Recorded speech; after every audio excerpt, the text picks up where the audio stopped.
Welcome back to the Predictors Podcast, Episode 2, Week 1 review. Absolutely explosive week for the NFL. We got Dak Prescott pulling in $240 million with $231 million guaranteed, making him one of the highest paid NFL players. We also have Jamar Chase, still no deal on his end, working through that. Hopefully he can make that happen here soon.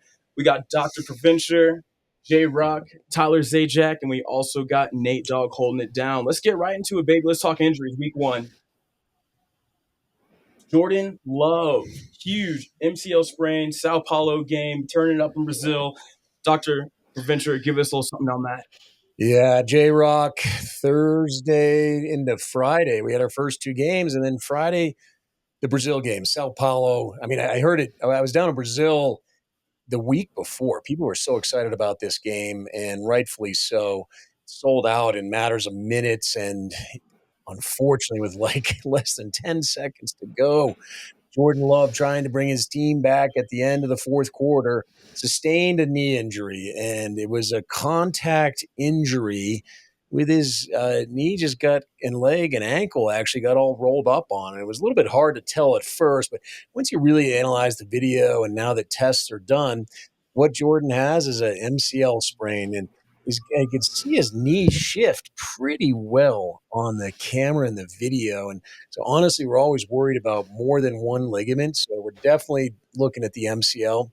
Usual area of the MCL, it's a very long structure here that helps hold the inside of the knee. It's the thickest, the widest, the longest ligament in the knee joint, and it's very important for medial stability. The good news is these rarely need surgery. They heal very predictably without surgery, unless it's a super extreme high grade or if you have recurrence, meaning multiple injuries down the road. So we'll watch this. I think it's about a 4 to 6 weeker, but it could be a little bit longer just given the shift of his knee and making sure everything else is okay in there, including the meniscus. It looks like it's okay, and the ACL looks like it's okay, at least based on initial reports. So we'll say about 4 to 7 weeks, depending on how he comes back, and he's going to have a little bit less mobility. I mean, Tyler, when you look at the stats after MCL, quarterback, what do we got? It's down a little bit. Yeah, not terribly, but you go down about 15% or so usually now. Luckily for Green Bay, Jordan Love has a good arm too. He's not just a runner. So when he comes back, I expect him to be doing pretty well and come back. And I think the team will make sure that he is fully healthy before getting him back on that field after he got paid this offseason. Packers fans do not love to see it. Nate, tell us about some injuries you got. Yeah, Jared, we got David Njoku. He exited the game after injuring his ankle in the third quarter. Browns ended up losing 33-17. So he's getting more tests done today, but they do fear that it's a high ankle sprain. And we also have Jordan Addison, who is feared to have suffered a low ankle sprain. Doc, with these two injuries, what do you usually see with your patients for their recovery? And what are the differences and what can fans hope for? Yeah, this is one of the most common injuries, Nate, on the NFL field. And so we get pretty savvy at assessing these immediately after and on the sideline. But you also can get an MRI to look at what ligaments are injured. But basically, low ankle sprain, we've probably had a lot of those. You're playing basketball, you're in a basketball court, you're out on the field. But it's basically the outer side ligaments. It's these ligaments right here. And that's when your ankle just kind of rolls out like this. These are very predictable to heal. You don't really need surgery unless you have a chronic situation when the ankle joint becomes chronically loose and you keep having all these ankle sprains. The high ankle sprain takes a little longer. Why? Because it's a little bit more energy that goes into the injury. The foot is twisted in such a way that you injure the ligaments on the inside of the ankle and really up through what we call the syndesmosis, which is a very important ligament to hold the tibia and the fibula together. And so when you do this type of injury or this way, then you end up injuring, just like it popped right there, your syndesmosis. And that's a very thick ligament. It takes a little bit longer to heal than a low ankle sprain. Usually we see 5 to 6 weeks for high ankles. 2 to 4 weeks for low ankles, sometimes even a little bit quicker on low ankles, depending on the severity, the grade. And keep in mind, it's not just a simplistic 1 or 2 ligaments. There's a lot of other ligaments around here, especially in the back of the ankle, the front, the medial ligament. There's a lot of things going on here that can affect this overall. Tyler, go ahead and give us something that you got here injury-wise. Yeah, well, as you guys saw, the Cowboys had a great game against the Cleveland Browns this weekend. But if there was any bad news, it was tight end Jake Ferguson, who went down holding his knee, did not return to the game. They are getting an MRI and more imaging today. However, the good news for Cowboys fans is that it's believed to have avoided the dreaded ACL tear. They're hoping he just hyperextended that knee and that it may be a week or two, if that, to get him back. Now, Doc, hyperextended knee, we know, can be a very bad injury as well. There's a lot of things in there that could be hurt, but very dependent on severity. Is that right? Yeah, it's 100%. When you get in that knee in a hyperextended position, there's a lot of stuff you get. Sometimes it can just be a bone bruise, so you're hyperextending. This is out straight. When you're hyperextending, you're going like this. Sometimes it's just a bone bruise in the front of the tibia and the femur. A lot of times it can injure the capsule in the back. There's a lot of other things. So we're going to watch this one super closely because this is a re-aggravation injury. When it's a re-aggravation, it's easier to injure more structures. Puka, give me a little something on Puka there, Nate. Yeah, so Puka, he re-aggravated a knee injury in the game. He was seen limping to the sideline last night. Reported diagnosis, and this was suffered early August, so this is something that he's been dealing with, and the reported diagnosis was a burst bursa sac in the knee.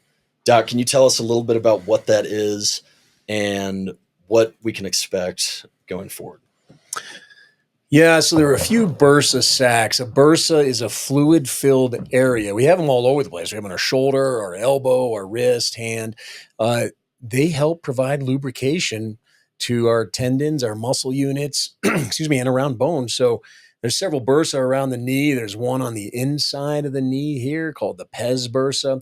And we usually don't see that one rupturing. We see irritation of what's called the pes bursa, but we don't really see rupture.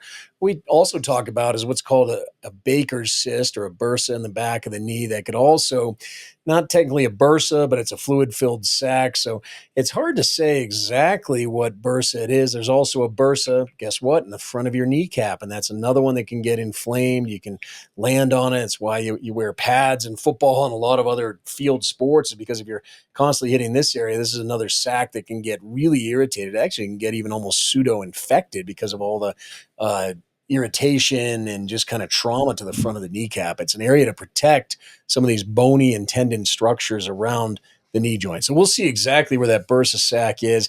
I don't expect it to be too long, usually a week or two at most to get these things better, but got to see what exact sac it is to make sure of the recovery timeline.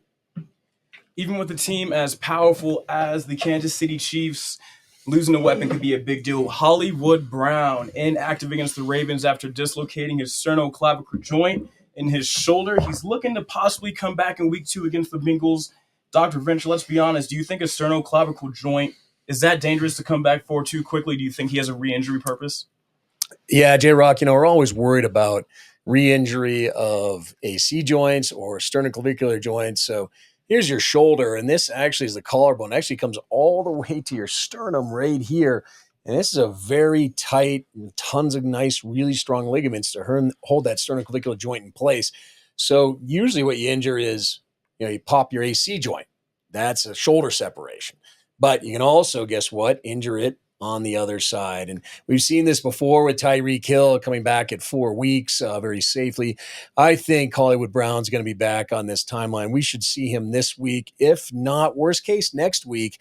And usually once this heals up, the injury risk is pretty low. It's not back to baseline, meaning like you never injured it before, but it's usually pretty low at the end of the day. That's what we like to hear. Tyler, what you got on T. Higgins? Yeah, well, J-Rock, T. Higgins was out for Sunday's loss to the Patriots for the Bengals there, and head coach Zach Taylor had said they weren't able to get any rhythm going on offense, and you have to believe that T. Higgins is a big part of that. He had a hamstring injury in Thursday's practice, which led to him not playing in Sunday's game. Now, this is his 6th hamstring in 5 years. So it's a consistent problem for him. We know that hamstrings and wide receivers are very tough injuries. It is a contract year for him. So he needs to get on that field and play if he wants to get that kind of money that these wide receivers have changed the market to. Now, Doc, hamstring injuries, we've talked about it a lot in wide receivers. What do you expect from Higgins when he returns? Yeah, Tyler, hamstring injuries in a wideout, a cornerback, but especially a wideout, and we call it the quicksand of the NFL. It's a huge issue. And T. Higgins is the perfect example of why once you have one hamstring, it's much easier to get another. And it's just much easier to get that re-aggravation, to get that re-injury. And guess what? It's much easier to re-injure other structures or just get new injuries in other structures, such as knee, such as ACL, meniscus, ankle, hip injuries, etc. Why? Because the mechanics of your whole kinetic chain, that whole lower extremity, are completely off. And the hamstrings is not functioning right. The muscle undergoes a lot of fibrosis. The healing response is not perfect for the muscle. And it's just these wide receivers, their hamstring muscles are so well developed. They're so strong, but they're also so tight. And so it's a tricky balance of keeping it strong, also limber, pliable, as we say, and trying to get that muscle from re-aggravating. But I'm very worried about another re-aggravation this season. But yeah, he's got a contract here. He's got to get out there. He knows that. Absolutely. Speaking about contracts, we got Ja'Marr Chase food poisoning. Not something orthopedic, but anything that's going wrong with your body is going to mess you up a little bit health-wise. They're giving him IVs. They're trying to get him hydrated. Him speaking in the post-game interview, he's saying Zach Taylor really wants to protect him. With Joe Burrow's coming off of an injury as well, he's looking to fire that ball off to a couple of his best weapons. Ja'Marr Chase only logging about 62 total yards on 6 targets. With that being said, he was the only wide receiver who actually had more than 3 receptions this game. They're really looking to come back in. Losing to the Patriots is not great for their morale. They do have to play the Chiefs next week. They're going to have a big, big practice week to make sure things come together. But Ja'Marr Chase, we're just really hoping that he can come back and do what he has to do. Hey, Tyler, what about that Patriots game? Man, I tell you what, with or without Ja'Marr, you got to hand it to Mayo and company. Amazing. I didn't see that coming. It was nice to watch for sure. Let's talk about some injury returners. Last week we talked about a couple of great quarterbacks who were just trying to get back onto that pitch. Tyler, tell us something you got for injury returns. Well, J-Rock, Anthony Richardson coming back from that AC joint injury last season. And just like Doc said last week in our episode here, he didn't think he'd miss a step. And sure enough, he goes 9 for 19, 212 yards with 2 touchdowns and 56 rushing yards on top of that. He did throw 1 interception, but hey, it was a great game for him. Unfortunately, they did take the loss, but they showed that they could hang with CJ Stroud and the Texans. And that's going to be very big in that division. It was a big divisional game, and they're going to have to continue to do that this year and get some wins with it. And I think Anthony Richardson showed that he can, and looking forward to watching him this season. Fantastic. We got Joe Burrow, that cigar smoker, but kind of getting smoked on the field. Joe Burrows is coming in with 3 consecutive losses for opening games. I mean, you want to see him do better, but with that being said, he didn't play great, didn't play super good. He did have a great game as far as going 21 for 29. But, when you're only throwing for 7.8 yards per reception, you really got to get that ball down the field. Hopefully Joe Burrows can have Ja'Marr Chase come back, be able to do something beautiful next week. But again, they are playing the Chiefs. I mean, that's going to be a high-level game. If they can step up to the plate and make it happen, hopefully these IVs can clear Ja'Marr Chase up. We can get him at full health because they're going to need every single thing that they have. But to see Joe Burrows come back, slinging the ball, feeling good, that's what we're looking for here. We want to see a complete return for him. As well, we have DeAndre Hopkins. He did get an MCL injury back in July. He did also have another MCL injury back in 2021. The main reason I want to bring this up is just in relation to Love. With these MCL injuries, you don't want players going back too quick. Do we think that the quarterback is really going to be held back? Do you think Jordan Love, they're going to give him that time to recover, or are we trying to rush him back a little bit too early, do you think? It's a tricky balance. J-Rock, we got to make sure that, you heal. Last thing you want to do is come back for a week or two and then have this thing rolled up on, and it's just not fully scarred down. It's not fully healed. It's a very thick ligament. They heal quite well, but you just don't want to re-aggravate it. So that's why, that's the art of the MCL management from a non-operative standpoint. And my hat's off to all the medical crews for all the teams and the head athletic trainers, head team physicians. Been there. These are hard decisions to make, but you just try to make the best decision when they're out there. Use the practice video, use examination, which is the absolute key, is getting the hands on the knee again sequentially and day in, day out to try to see how that knee is healing up. Give us a little something on Kirk Cousins, Dr. Venture. How you feeling about him? Yeah, Kirk, not great outing, and the problem is a couple picks and just overall not a great outing. I think he's still in recovery mode, and we're gonna have to watch this one. Nate, what you got going on? Got Justin Herbert. He got the first win in the Jim Harbaugh era, and we talked a little bit about him last week. He's still dealing with a right index finger fracture and an injury to the plantar fascia on his right foot. Doc, could you kind of explain how an injury to the plantar fascia affects a player's movement, and should we be surprised that he played as well as he did with this injury? Yeah, we go from Kirk Cousins. He's got coming back from his Achilles in week 7 into week 8 last year, and it's not even quite 12 months. We're going to be seeing that Monday night with Aaron Rodgers. Obviously we're filming this Monday morning, so we're going to see how Aaron's doing on his calf and Achilles. But the foot and ankle is a huge deal in the NFL, and there's nothing, again, like a plantar fascia. The plantar fascia is a very thick fibrous ligament that comes from the calcaneus and splays out to the metatarsals and the toes out here. So it helps maintain presence of your arch and position of your foot, attitude overall of your foot. And if you have a rupture of that, it can be quite devastating. But the good news is these generally heal quite well without surgery, and just needs time, almost like an MCL, to heal up in the knee. Just need like time to heal this plantar fascia up in the foot. Tyler, how do you feel about Monday? How you feeling tonight?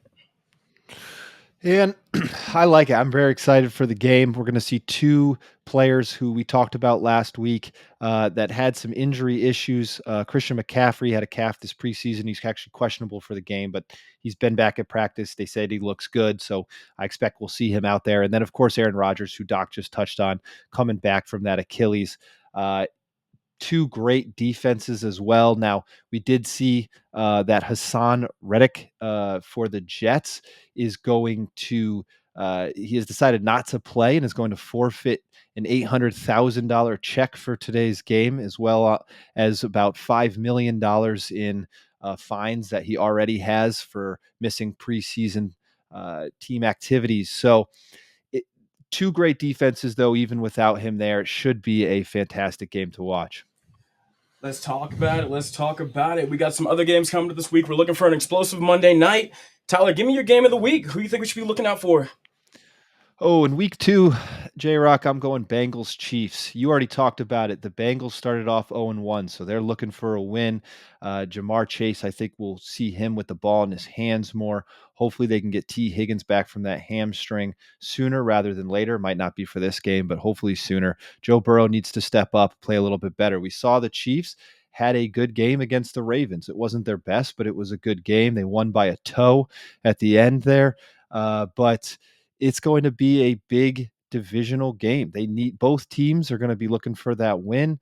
And I think the Bengals need it a little bit more, but I'm excited to watch it. Absolutely. Stay hungry out there, Bengals. Dr. Preventure, game of the week. Put it on them. Well, NBC's got this one Sunday night for me. Bears, Texans. I mean, this one's going to be a shootout. Unfortunately, the Bears won it on their defense. I mean, the offense was still out of sync. Caleb Williams, he's not quite right there, and you can see he's a rookie. He's got time, and that's why you're called rookies. It's going to take time and a lot of work, a lot of study, and a lot of practice to get there. But I think Caleb's going to rise to the occasion here right now. Vegas line 6.5 for the Texans. So I actually think it's going to be a much closer game, but certainly the Bears have their work cut out for them, and Texans look really good with CJ and company. Love to see that. That's going to be an exciting game. Nate, who you got? Game of the week. Tell the people. All right, game of the week. I got Saints-Cowboys. The Saints came out hot on Sunday, shined with a 47-10 win over the Panthers. Obviously, the Panthers aren't a very hot team right now, and for the last couple of years. And so they're going to be put to the test against a really explosive Cowboys offense, and I'm excited for that game. Absolutely. Go I'm Saints. saying J-Rock, well, who's left for you? I mean, there's so many good ones, huh? What do we got? I'm thinking game of the week. I'm going Bucs-Lions. Mayfield was looking absolutely insane the other day, and the Lions are just not a team that you want to underestimate. These past couple of years, they have been turning that franchise around, looking really explosive. And honestly, when it comes down to it, I think that is going to be a game where it's going to be two pretty explosive teams looking to put each other down. You know, right now, you're either 0-1 or you're 1-0. You're looking to keep that clean sheet, or you're looking to bring yourself back, morally speaking. Week 2 is going to be absolutely huge. I'm thinking Bucs-Lions. Yeah, that's a great one. I mean, Sunday night game of the Lions, a lot of grit and determination to outlast and take the victory. I mean, it was a really good game against the Rams. I mean, two very well coached teams. I really enjoyed that game on Sunday night.